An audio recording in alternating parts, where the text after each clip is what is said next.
Hello बच्चों, maths पाठशाला में आप सभी का स्वागत है।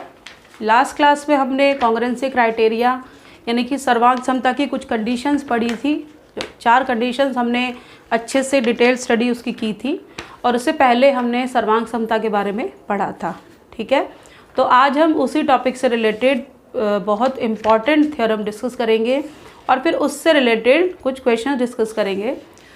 और जो हमारी DOE की वर्कशीट नंबर 30 भी है, तो इस वर्कशीट को डिस्कस करने से पहले आप इस क्लास को लाइक और शेयर ज़रूर कर दें ताकि और बच्चे भी हमारे साथ जुड़ सकें और पढ़ सकें। तो हम स्टार्ट करते हैं अपने थ्योरम 7.2 जो कि एग्ज़ाम पॉइंट ऑफ व्यू से बहुत इंपॉर्टेंट है और अगर मैं क्वेश्चंस की बात करूँ तो उससे रिलेटेड भी बहुत इंपॉर्टेंट है। तो ध्यान से पढ़ें और इस क्लास को एंड तक देखें। ठीक है, तो चलिए स्टार्ट करते हैं। स्टेटमेंट मैंने लिखी है, angle opposite to equal sides of an isosceles triangle are equal. Isosceles triangle Hindi में समद्विबाहु। ठीक है, उसके बाद इक्वल साइड मतलब बराबर भुजाएं।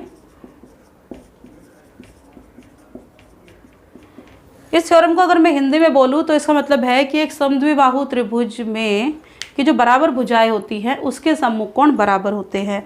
मतलब मुझे एक ट्राइंगल दे दी है, एक त्रिभुज दे दी मुझे ABC जो कि समद्विबाहु है, तो मतलब 2 भुजाएं उसकी बराबर होंगी। ठीक है, तो सबसे पहले हम गिवन लिख लेते हैं, एक समद्विबाहु त्रिभुज, एक समद्विबाहु त्रिभुज ABC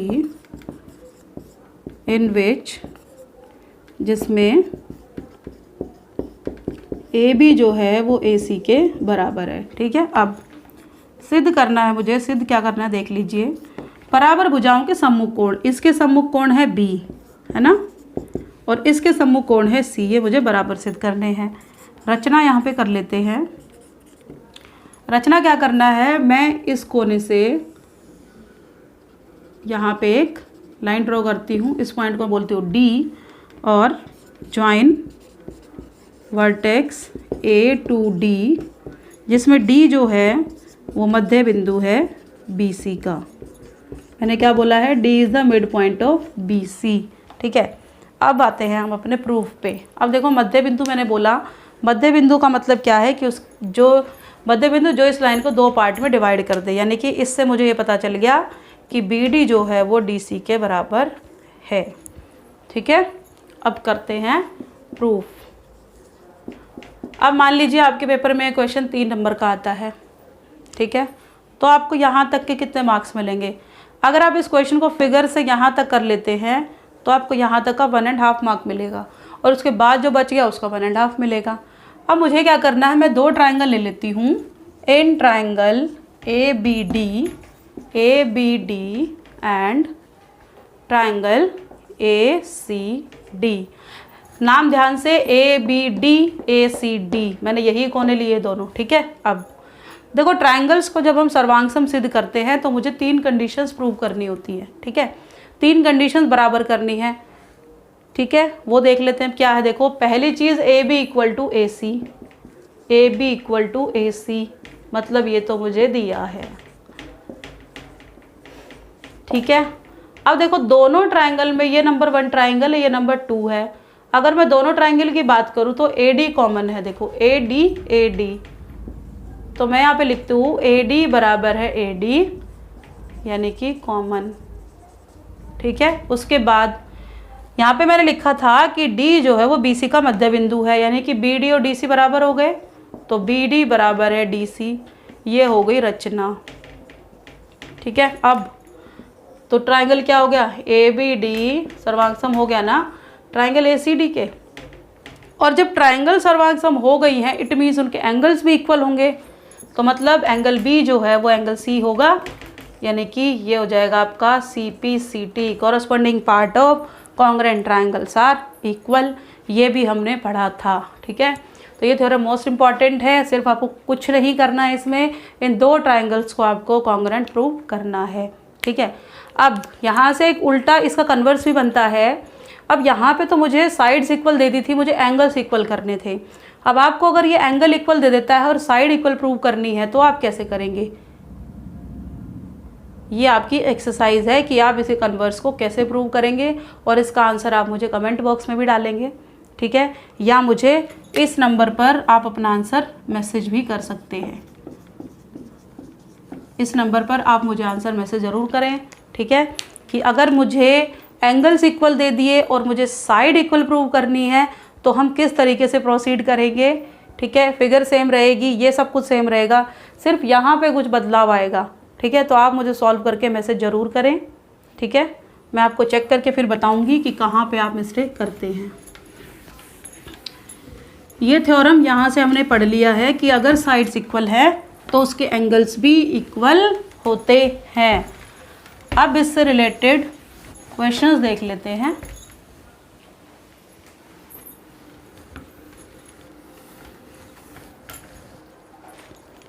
मैं नंबर यहाँ लिख देती हूँ, आप इसको नोट कर लें। अगर आपको किसी भी तरह का कम्युनिकेशन करना है तो आप इससे मुझे मैसेज कर दें। अब देखो एक क्वेश्चन मुझे दे रखा है, 2 पॉइंट आपको दे रखे हैं कि एंगल्स इक्विलेटरल ट्राइंगल के इक्वल होते हैं, और ये थ्योरम जो मैंने आपसे डिस्कस की एक तो यही हो गई। अब एक क्वेश्चन मुझे दे दिया कि ABC एक आइसोसेलेस ट्राइंगल है। ABC एक आइसोसेलेस ट्राइंगल है, ठीक है।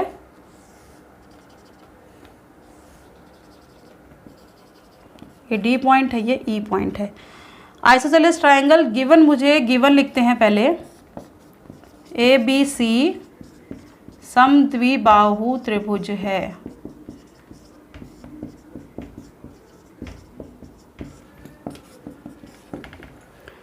एक बार क्वेश्चन में फिर से पढ़ देती हूँ। Triangle ABC is an isosceles triangle with AB equal to AC। सीधी सी बात है, अगर समद्विबाहु त्रिभुज मुझे दे रखी है, ट्राइंगल ABC एक समद्विबाहु त्रिभुज है जिसमें AB जो है वो AC के बराबर है, तो मैंने वही लिखा है ABC एक समद्विबाहु त्रिभुज है जिसमें AB बराबर है AC। ये और ये साइड इक्वल दे रखी है, ठीक है। आगे पढ़ लेते हैं। D and E are 2 points on BC। D और E BC पे 2 बिंदु हैं such that BE equal to CD, और मुझे इसे दे रखा है BE इक्वल टू CD, और मुझे प्रूव करना है, to prove AD is equal to AE, ठीक है। मुझे क्या सिद्ध करना है, AD इक्वल टू AE। अगर मैं इस क्वेश्चन को ध्यान से देखूं, मुझे क्या सिद्ध करना है, AD इक्वल टू AE, तो मेरा क्वेश्चन साफ है कि मुझे ये 2 ट्रायंगल लेके चलनी है, बीच वाले ट्रायंगल का मुझे कुछ काम ही नहीं है, ठीक है। तो देख लेते हैं। In triangle ABD and triangle, देखो ये B है और ये C मुझे लेना है ACE, ठीक है। करना कैसे, देखो AB इक्वल टू AC दिया है,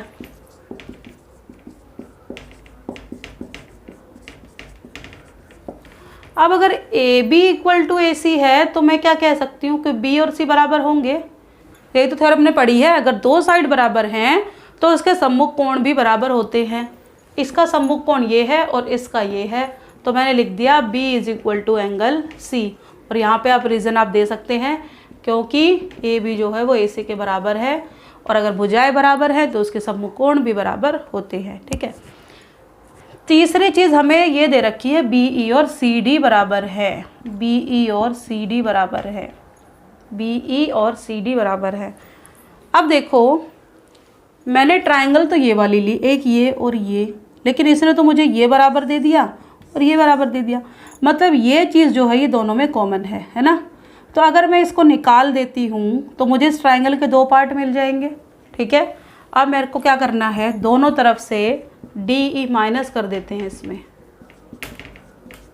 जब मैं BE में से DE माइनस करूँगी तो BD बचेगा, और CD में से ये माइनस कर दिया तो C बचेगा। हो गया, सिद्ध हो गया। तो मतलब ट्रायंगल जो है ABD जो है वो सर्वांग हो गई ACE के, कौन सी, देखो ये साइड, ये एंगल और ये साइड, तो क्या हो गया SAS रूल से, ठीक है। और अगर ट्रायंगल कॉन्ग्रुएंट हो गई तो जो सिद्ध करना है उसको डायरेक्ट लिखो ना, AD इक्वल टू AE और ब्रैकेट में CP CT, हैज़ प्रूव्ड। ठीक है, तो इस तरीके से आप इसको सिद्ध कर सकते हैं। और आपको इसमें क्राइटेरिया भी ज़रूर लिखना है कि कौन से क्राइटेरिया से इक्वल हुई हैं और कैसे हुई हैं। ठीक है, और CPCT जो भी आपको प्रूव करना है आप उसको डायरेक्ट लिख सकते हैं लास्ट में CPCT। अब एक क्वेश्चन आपका इम्पॉर्टेंट है, show that angles of an equilateral triangle are 60 degree each. जब हमने ट्राइंगल्स का डिस्कस किया था, जब इक्विलेटरल ट्राइंगल को डिस्कस किया था, तो हमने ये तो प्रूव कर दिया था 60 डिग्री होता है ना। अब वो 60 डिग्री होता कैसे है वो हमें देखना है। ठीक है, सबसे पहली बात, इक्विलेटरल ट्राइंगल यानी कि समबाहु त्रिभुज है ना। शो दैट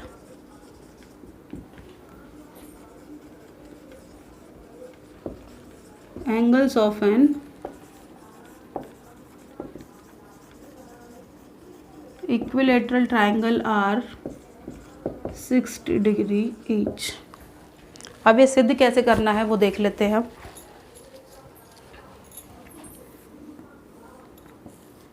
ABC, अब इक्विलेटरल ट्राइंगल मतलब तीनों साइड्स इक्वल हैं।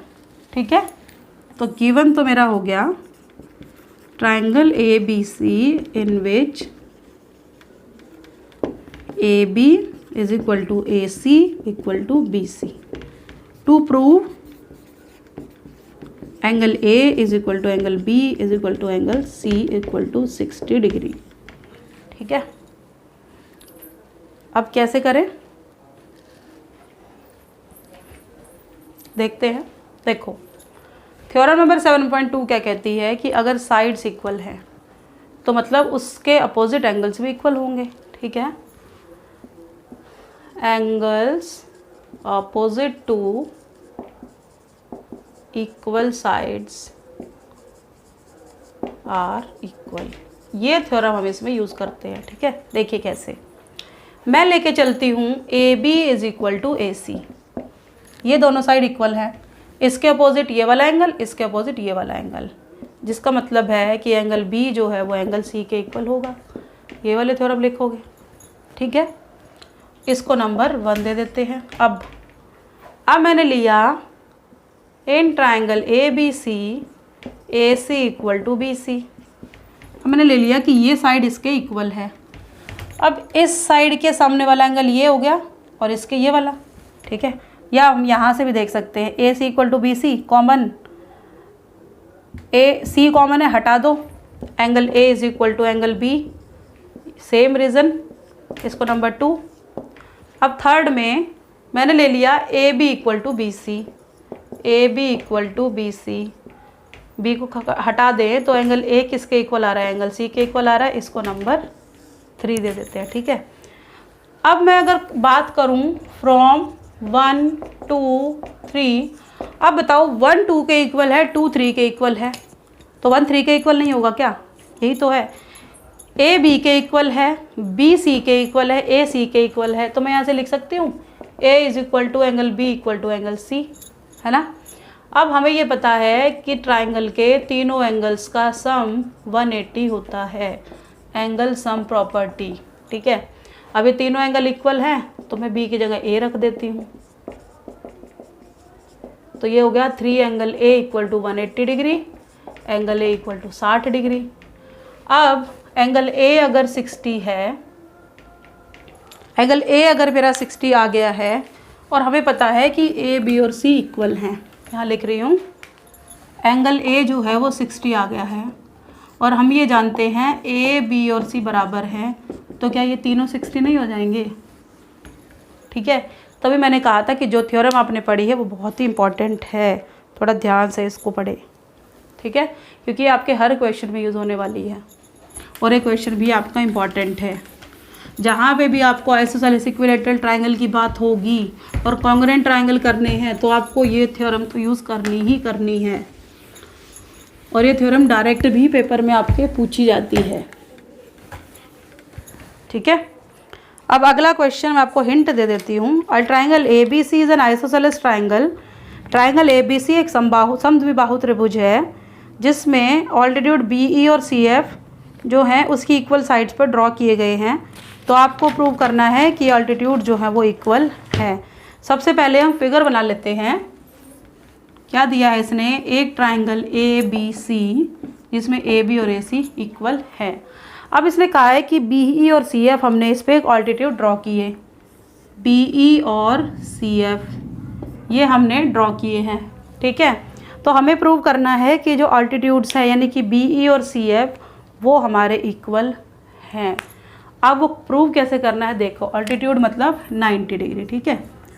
तो गिवन मुझे दे दिया a triangle A B C in which A B is equal to A C, ठीक है। To prove B E is equal to C F, ठीक है। अब देखो B E is equal to C F, अगर मैं देखूँ बी ई और सी एफ तो मेरी एक तो ये वाली ट्राइंगल होगी, है ना, और एक ये वाली ट्राइंगल होगी, ठीक है। तो प्रूफ में ले लेते हैं हम, in triangle A B E and triangle A C F, A B E A C F. अब देखो ए B E A C F, चलिए सबसे पहली बात तो A B is equal to A C, ये तो गिवन है, दिया है, मतलब एंगल ई जो है वो एंगल एफ के बराबर है यानी कि 90 डिग्री है ये। तो उसके बाद देखो दोनों में ए कॉमन नहीं है क्या, ए B E A C F में ए कॉमन नहीं है क्या, यानी कि ए एंगल कॉमन है ना। तो angle A is equal to angle A क्या हो गया, कॉमन, जिसको हिंदी में हम क्या बोलते हो, वेनिस्ड। तो मतलब ट्राइंगल ए बी ई जो है वो सर्वांग हो गई ट्राइंगल ए सी एफ के। रूल क्या हो गया हमारा, कौन सा रूल से हुआ है, ए एस, ए एस क्यों है, ये भी एंगल है, ये कोण और ये भुजा, ठीक है। तो मतलब हमें प्रूव क्या करना था, B E is equal to C F, और ये तो डायरेक्ट हमने बोला ही है कि जब आपके ट्राइंगल कॉन्ग्रुएंट प्रूव हो जाए तो आप जो है जो हमें प्रूव करना है उसको सिम्प्लिसिटी से इक्वल दिखा सकते हैं, ठीक है। अब जो हमारा थर्ड क्वेश्चन बचा है वो इसी से रिलेटेड है।